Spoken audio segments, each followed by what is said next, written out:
जी मैं दूसरा सवाल है कि किसी गैर मुस्लिम को सलाम करने पर क्या हमें सवाब मिलेगा? क्या? किसी गैर मुस्लिम को सलाम करने पे हमें सवाब मिलता है? हाँ, सलाम सबके लिए है। हज़रत सल्लल्लाहु अलैहि वसल्लम भी सबको सलाम किया करते थे, यहाँ तक कि यहूद को भी सलाम किया करते थे। एक दफ़ा आप जा रहे थे, हज़रत आयशा सिद्दीक़ा रज़ियल्लाहु तआला अन्हा भी साथ थी, तो आपने एक शख्स ने आपको कहा अस्सलामु अलैकुम। यहूदी था और शरारती था। तो हज़रत सल्लल्लाहु अलैहि वसल्लम ने फरमाया अलैकुम। अब साम का मतलब है लानत और सलाम है सलामती। तो उसने तो अपनी तरफ से इस धोखा दिया था रसूल सल्लम को। तो हज़रत आयशा सिद्दीक़ा ने सुन लिया था।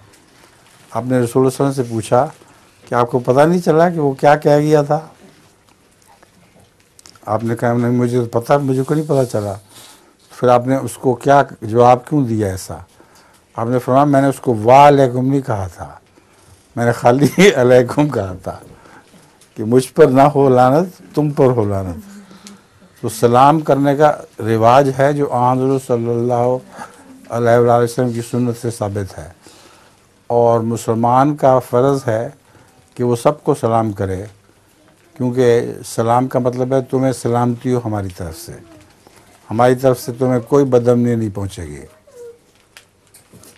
यहाँ तक कि आप फरमाया करते थे कि अफ़शुस सलाम, सलाम का बहुत रिवाज दो। मेरे कुरान करीम के जो उस्ताद थे हाफिज़ मोहम्मद रमज़ान साहब, वो अंधे थे और उनको यही शौक़ था कि पहले सलाम किया करें। बाज़ दफ़ा दूर से कोई भैंस आ रही होती थी तो उसकी चाप सुन के अब बड़े ज़ोर से अस्सलामु अलैकुम कह दिया करते थे। लोगों ने कहा हाफिज़ साहब ये क्या जुल्म करते हैं, वो तो भैंस थी। उन्होंने कहा मुझे इसका नहीं पता भैंस थी, ये इंसान था। मगर रसूलुल्लाह ने फरमाया जो सलाम में पहल करे उसको ज़्यादा सवाब मिलता है।